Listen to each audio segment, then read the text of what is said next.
We just randomly got a call today saying that they were on their way and they were about an hour and a half away. And we do not have a slab for this home to live on. So when I went to go cash the check from the sale of the first duplex, the check was titled to that old LLC that I had closed down over a year ago. And the third post I did like blew up and it got like over 120,000 views, which was kind of surprising. Josh has been trying to do that for the last 2 years.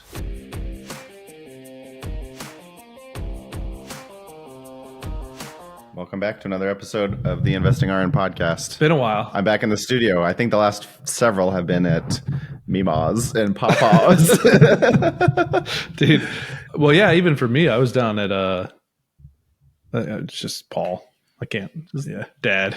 He's just dead. But last one was in his cigar room. And actually that was only last week, but I guess because of the way recording and editing and all that stuff goes, we're missing a couple weeks by the time this one airs, but it is good to both be back in our studios. I don't even know what my studio looks like. Oh, my guitar that I don't know how to play. I know we've kind of touched on it, but life has gotten crazy for both of us at the same time as just we're adding stuff. Yeah. I'm talking with my wife about certain things I need to cut back, because when I was in, have I said where my last job was that I didn't get canned, but basically, so back when I was there, I had a lot of free time. Let's just put it that way. And so I was like putting stuff on my plate. And now that I'm not there, I'm working at apparently a real job. I have no time to do anything. And it's pretty tough. Well, and you're gone a lot too now. So it's like, you know, when you're working those other jobs, you're traveling and staying at Mima's and Papa's. I think Mima and Papa is like grandpa and grandma. We'll have to consult our Midwest contingency out there, but I'm pretty sure. Oh, it's Ma and Pa. Ma and Pa, yeah, you're at Ma and Pa. When I'm at Ma and Pa's, yeah. So then when I'm home, I want to actually spend time with the fam, because I am gone. Yeah, I know it's been a tough. I don't know. I guess it's like the last years, but it's been tough for the last 4 years, and it's in different ways. But in the last year, it's been a different kind of tough because we've both had job changes and, you know, so I guess some of it for the better, but we've accelerated our real estate growth, which has in turn increased the amount of time we spend in it, while also still not getting paid from it. Yeah. Like, I feel like I'm not doing as much as I was before, because prior to this, that's all I was doing was real estate. We were home, we were doing property management. That was like our main focus. I wasn't doing nursing. So now I feel like I'm not working in real estate as much, but I'm like feel a lot more frantic because our portfolio has grown and I have way less time. And then I'm maintaining a full-time job. We got a 2-month-old. So it's like all these different things just makes it feel like there's something always going on. And then like, I really like this stroke coordinator thing I'm doing, navigator, whatever.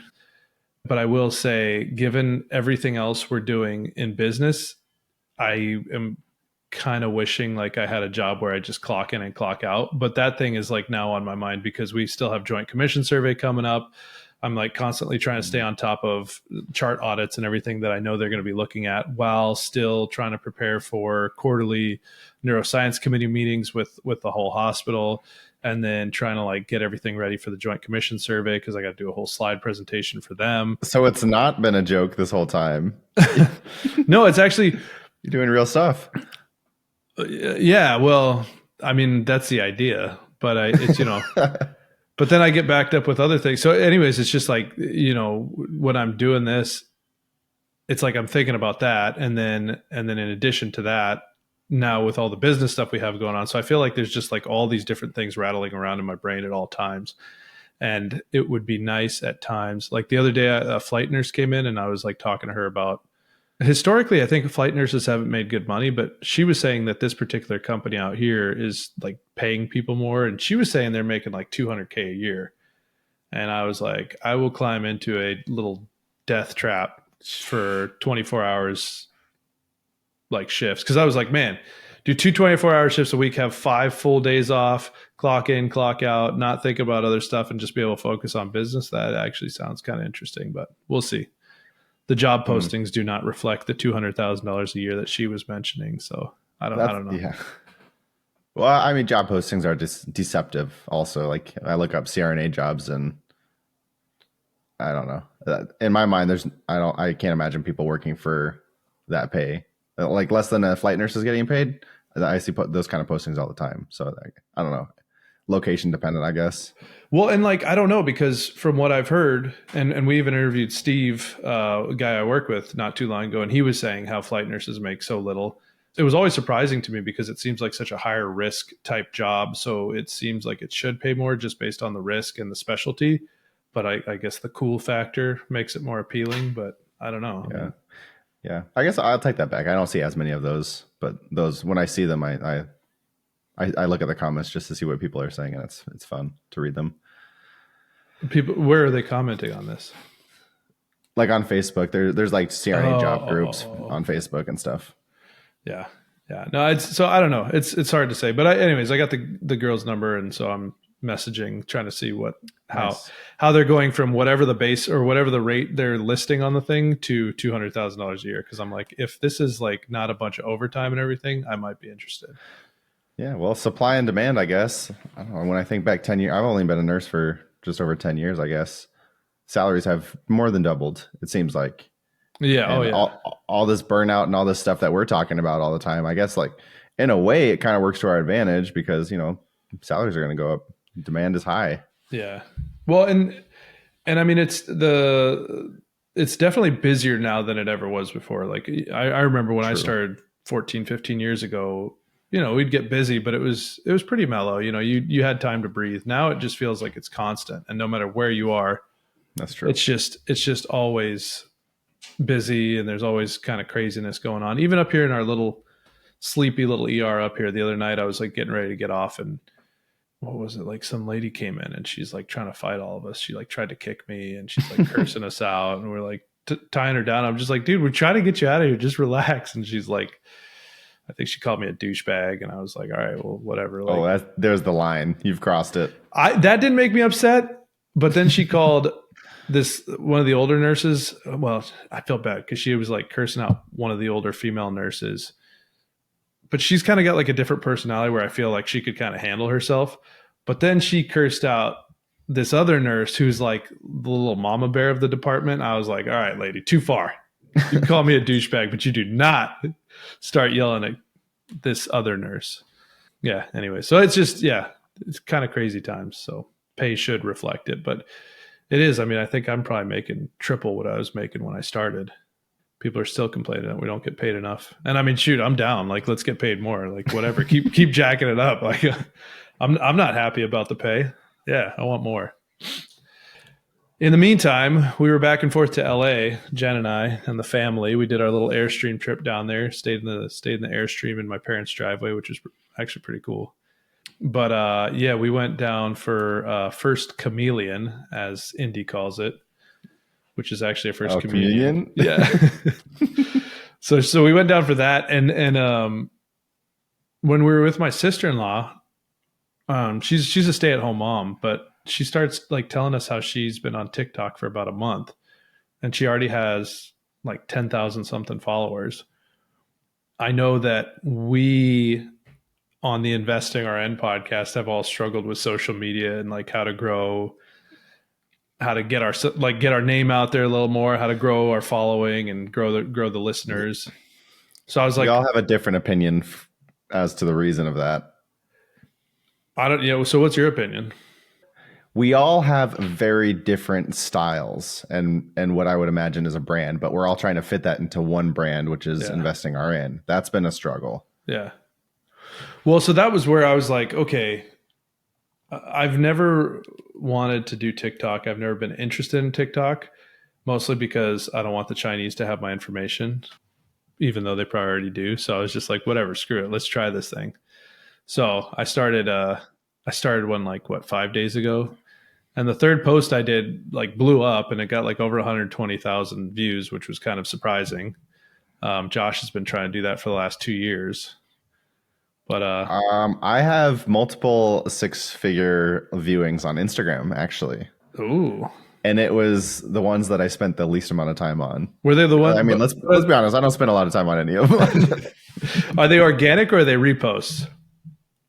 Because you had like 300,000 on that little goat video. Oh, that was a repost. Okay. I did get a couple on they're meme posts. Yeah. But a couple of them went viral and I got like 10 extra followers from them. So Yeah. I know, it's funny because it's like I don't have like, obviously it's good that a post did that well early on, but then I think people are looking at my page and they're like, wait, who is this guy? He's got nothing. So like it's like 130,000 views and like 50 followers. So I'm getting ready to put some. Is your sister-in-law getting paid from it already?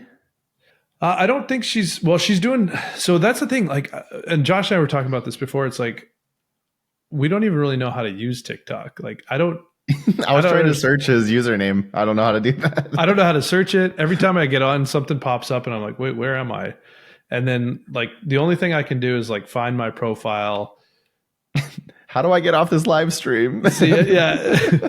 So I don't even know, but she's doing TikTok shop, which I know nothing about. But I guess that's something you could do.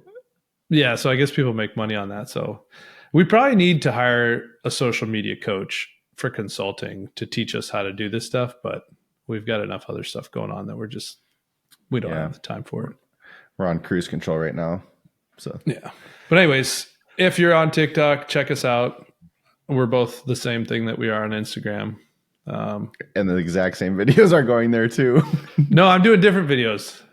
Oh, all right. There you go. Yeah. Maybe I should try that. So I was like, I'm going to do the behind the scenes of nurse entrepreneur and also just do some funny videos from my travels and my ER experiences and stuff like that. So we're trying that. Outside of that, today we got a fun phone call in the business world, in the real estate world. So I think we've talked about it on the show before, but we've got a couple homes coming into one of our parks, and we have 2 more homes coming into 2 separate parks. And usually they give us a heads up before they deliver these homes, but we just randomly got a call today saying that they were on their way, and they were about an hour and a half away. And we do not have a slab for this home to live on when it arrives at this park. So that was a bit of a scramble trying to figure that out. But we actually, that was fun. Yeah. Yeah. So if you're buying, we're buying brand new homes, 2025 models, and kind of going little backstory there is the place we're getting it from. He was really pitching us hard to buy homes. And he's like, what do I need to do for you guys to buy these homes? And we only needed 4 at the time. And I was like, well, if you give us 2 now and 2 next year, then we'll do it. So like everything's negotiable. He said, okay, fine. I guess he was just desperate for a sale. He was trying to hit some certain numbers or whatever. So we got those 2 homes in, blah, blah, blah. I don't know why I said blah, blah, blah, but then this year they were set to come in like April-ish. He gave me a call. He's like, yeah, they're going to be off the line in a couple weeks. And what happened last year is when the homes were ready, this third party towing company, that's not the right word for it, but yeah, like transport. Yeah, home delivery transport company. They called me, set up a delivery date. I was able to choose a date like 2 weeks in advance, and it was really nice because I planned to be there, and I was there, and it was nice. So that's what I was expecting this time. So this was back in April, and he's like, yeah, they'll be ready in a couple of weeks. And then just today, I'm just doing anesthesia in the hospital, and I get a voicemail, and the transcription wasn't very good, so I didn't know what to expect. So at the end of the case, I was listening to the voicemail, and he's like, hey, yeah, this is blah, blah, blah. I have your home. I'm an hour and a half away. And this is just mind blowing because, as Colin was saying, we don't have slabs. They're brand new homes. So you're required to put it on a slab. If anything newer than 2004 for manufactured housing has to be on a full slab. And yeah, we're not prepared. We're not even almost prepared for it. We're not like a day or 2 away. We're like weeks away from being ready. But thankfully, well, I mean, I would have much rather had the slab ready and they could have just delivered the home and we would have been done. But this is kind of the fun part of business, is like getting these problems that you have to solve. I wouldn't call it fun. I mean, it's not 2 fun. hours of phone calls that I'll never. Yeah. No, I didn't even get to listen to my podcast on the way home today. I mean, it's not fun in that sense. It's just like, I guess it's like kind of satisfying after the fact to like figure it out. And in this case, you know, it's always a phone call between the 2 of us going back and forth. Okay, this thing's coming in. What are we going to do? What are our options? And we're kind of bouncing ideas off each other. And one of the ideas, you're right. It is fun. It's fun. It's fun once it's done. Like I it said, forces the creativity. And yeah, there's another podcast I listened to, and they've said that more than one time, is that I forget the quote, but basically, and I'm going to summarize something to the lines of, actually, no, cut that out. Well, let's clip that, Antoine. My bad. I'll mark that. Yeah, nothing happens if you're not challenged. Something yeah. like that. I equate it to getting in a fight every once in a while. You kind of have to get into a fight to know you can take a punch. And if you don't, if everything just goes smoothly, then you're never having to adapt and be creative and figure things out. And I like that part of this. I like the problem solving aspect of it. Like I said, would I have rather had a slab in place and have that home delivered and be looking at just getting it dialed in and selling it ASAP? Like, absolutely. But it's going through these steps that I feel like make us more adaptable and ready for any kind of adversity that comes along. Because then it's like I said, we have our conversation, we're going back and forth, we're spitting ideas at each other, and one of the things we landed on was we have a contact that Josh has become friends with in the Green Bay area. He owns other parks, and so we decided to give him a call. So Josh called him, and he offered to let us park the home on one of his parks until we had the slab ready. Well, as it turns out, the guy was already too close to our park, so he tried to go there and deliver it. And we're literally hopping on Google Maps, looking at like lot lines and everything. And there's this little patch of grass that we own. And so it worked out that they could just leave the home there in the meantime. And then we'll get the slab done. And I already have a contact that's already been in the process, but just timing wise, the Midwest is tricky with vendors because it's like you have 5-6 months where these guys aren't doing a lot of work, and then all of a sudden spring, summer hits, and these guys are just slammed with work. So trying to coordinate with these guys, get the slabs done. Obviously, we will accelerate that process now so that we can get the home placed as soon as possible. But in the meantime, they were able to deliver the home at least. It's not costing us any money to store it, and then we could actually advertise it now. It's sitting there; people can drive by and look at it. Yeah, that's true. Yeah, so shout out to Dustin. Appreciate everything you were going to help us with. Yeah. The fact that he was willing is huge. I mean, like having a contact, and it goes back to what we always talk about with like just expanding your network and meeting people within the real estate community and with whatever community it is that you're investing in or what kind of business you're doing. That's a testament to that. Sure is. Yeah. We actually met through LinkedIn. He basically was asking us if we wanted to sell one of our parks. He hit me up on Facebook. And I think then he reached out to you after that because we're both listed as the owners.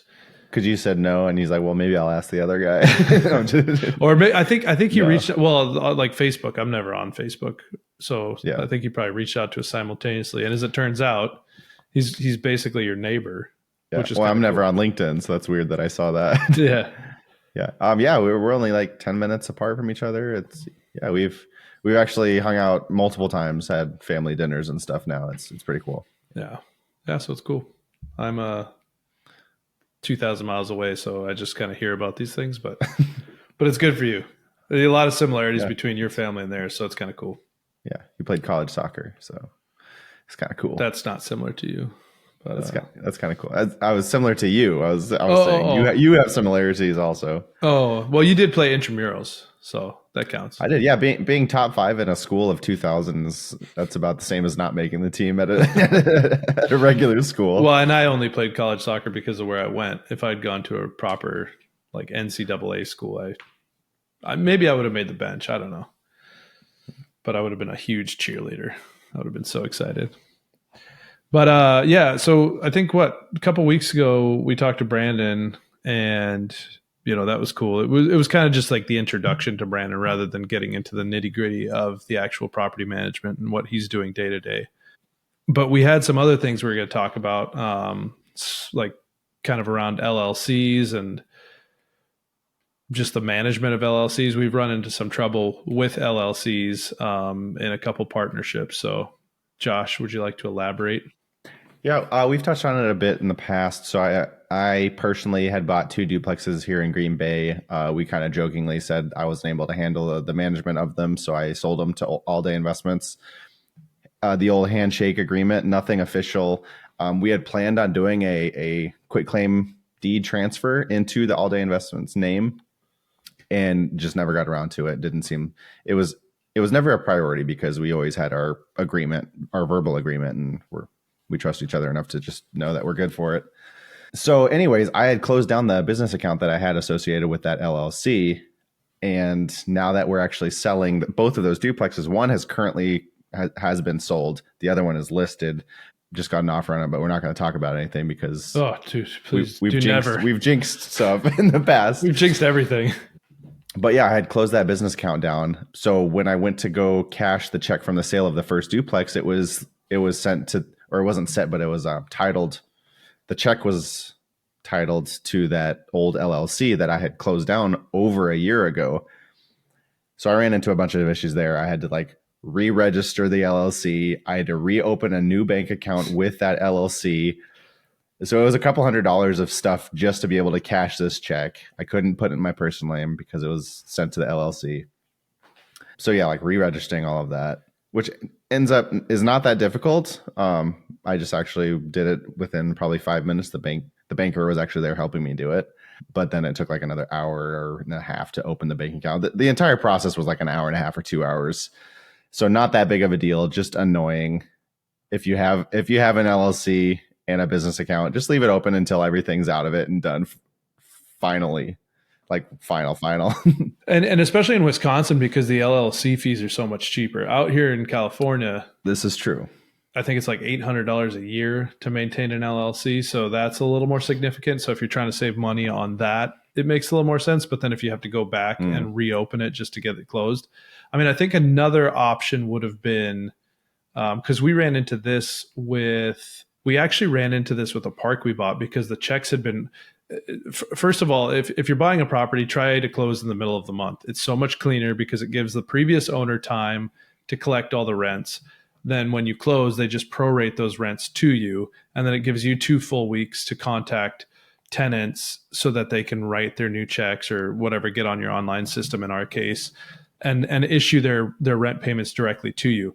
But we've closed on a couple parks at the end of 1 month or the beginning of the next month, and it creates so many problems because in this case, the tenants had written checks to the previous owner, which was a different company, and we were trying to cash them into our normal like property management account. And the funny thing is I went to the bank and talked to them, and they were telling me that you couldn't do it. You had to have them made out to this, or you had to go back to all the tenants and ask them to rewrite the checks, which was going to be a bit of a hassle. And, with these tenants, we were like, oh, that's not good.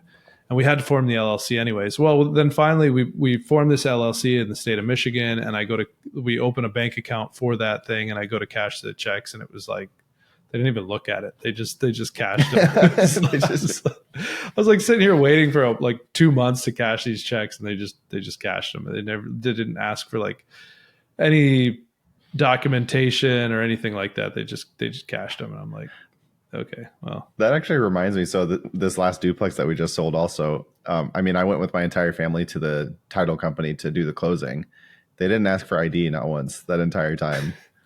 It's just small town Wisconsin. Like, they know you. I'm with my family, so I must be a stand-up guy. I've got 4 kids. He can't be trying to fool anybody. Yeah.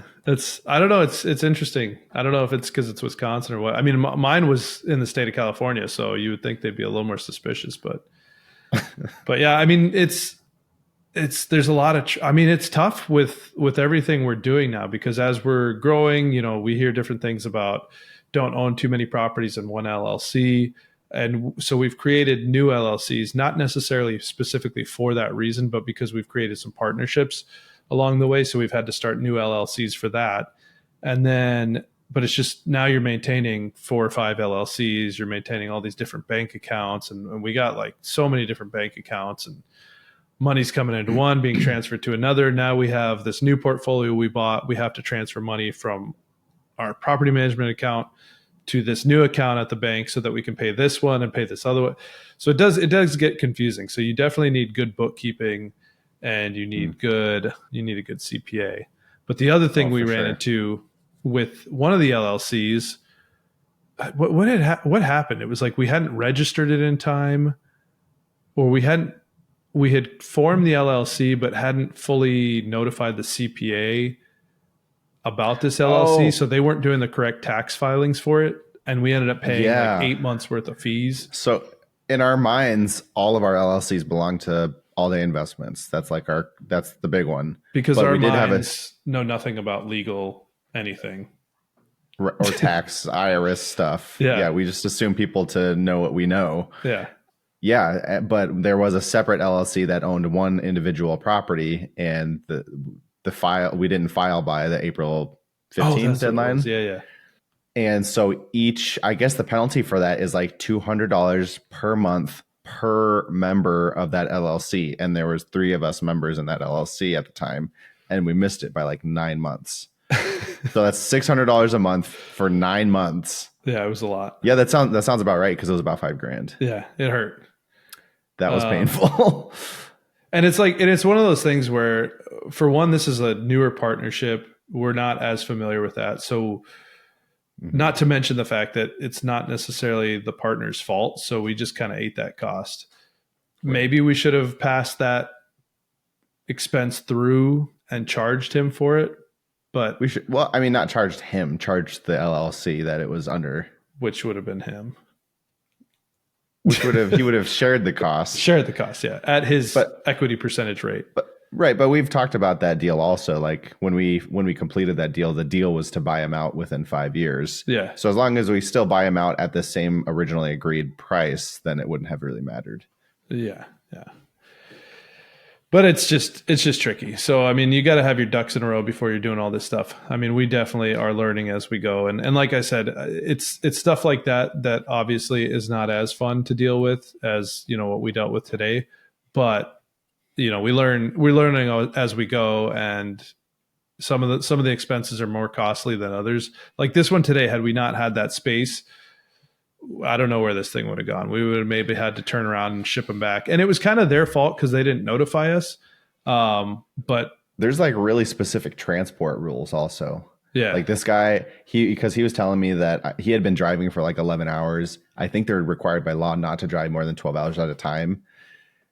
And he was an hour and a half past where the dropping point was going to be. So he was the owner of the company I actually spoke with, because it was a big enough deal for me to talk to the owner. He was like, oh, this is going to cost me a fortune. And that's because he was going to have to send another driver to go from Indiana or whatever the original place was to get the truck, drive it down the half hour or the hour of what he was past.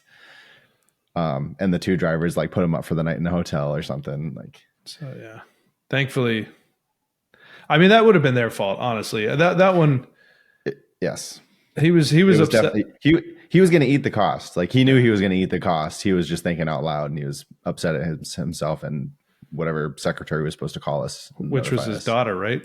Yeah. She's getting cut out of the will. Yeah, it's been good. I think something else we've been talking about is just looking back at where we were and how we've grown. And 18 months ago, I was out of nursing still. I was just focused primarily on property management. We had our portfolio was half the size it is now. And I don't know. I think what's encouraging is, I don't want to say how inefficient we've been, but like inefficient's not the right word, just scattered. We've just been very scattered, and we're getting things done. We're not doing them as efficiently as we'd like to be doing them. But there's always room for improvement. We're doing what we need to do. Yeah. In the moment. And I was talking to Jen about this the other day, because I think Jen and I were both kind of frustrated with the fact that we didn't do more with the time that we had out of nursing, in terms of, growing the business and getting the cash flow to the point where maybe we didn't have to go back to nursing. And it's hard to, it's hard to know where we would be today had we done that. Cause like prior to moving up here, up north, our cost of living was not a ton less, but it was significantly less, where we wouldn't have needed as much to be able to support ourselves from the business. Like if we had achieved X amount of dollars, but had we achieved that amount of money, that might have kept us where we were. And moving up here has been such a huge like blessing for us. I mean, it's been great. We're in a great spot. Now we got another kid. It's just been great. It's been a great move, and met some really nice people up here. So we try not to regret anything from it, but we do wish maybe we had done a little more to get ourselves ahead. But that being said, it was those 2 years and building those systems, and a lot of credit to Jen as far as building the systems goes. But yeah, building out those systems and the property management, especially, that has allowed us now to be a lot more hands off in the day to day, where we're kind of just handling bigger picture items that, because even with that, it's busy. And so it's good. I mean, yeah, from 18 months to now, there's definitely been some growth, and the business has grown and been built up in a good way. So I'm happy with where we're at. Obviously there's always room for improvement, but definitely happy. I know. So something I always think about to myself is like, if we do nothing else right now, what does life look like in 20 years? I know Jennifer especially, but I think you too as well, Colin, is you're like, well, why would I think about if I do nothing else? Like, we're going to keep buying, we're going to keep growing. But one thing I look at is like, if we do nothing else for the next 20 years, our portfolio is worth double and we have no debt on it. Yeah. And so that's always really motivating to me. But obviously I want a lot of growth. I want a lot more properties, but I'm just thinking, like, if we cruise for the next 20 years, what does life look like? Yeah. Well, and I think that at times I think about that, because I'm just like, how easy would it be to just stabilize what we have? And I even heard I think it was a Bigger Pockets podcast episode recently that was kind of talking about that. Like, every so often they would hit these plateaus where they would just stabilize what they have and kind of slow things down a little bit so that they could take some time to actually enjoy what they've built and enjoy their lives. Because I do feel like there's a certain amount of just scrambling around all the time, and it would be nice to just kind of like relax a little bit. But then there's another part of me that just wants to grow. And a lot of that is in an effort to eventually just be able to do this full time and have this support us. But another part of it too is just to be able to bring more people in. Like, Brandon, who we interviewed, has been such a cool story for me, especially, but him having a job with us now, and the freedom it's created for him, and how amazing it's been for us. Like, I'd love to be able to do that for more people and build this thing big enough to have multiple employees that could be, benefiting from this as well. So that's a huge motivator for me. And every time I think about slowing down, I think about that.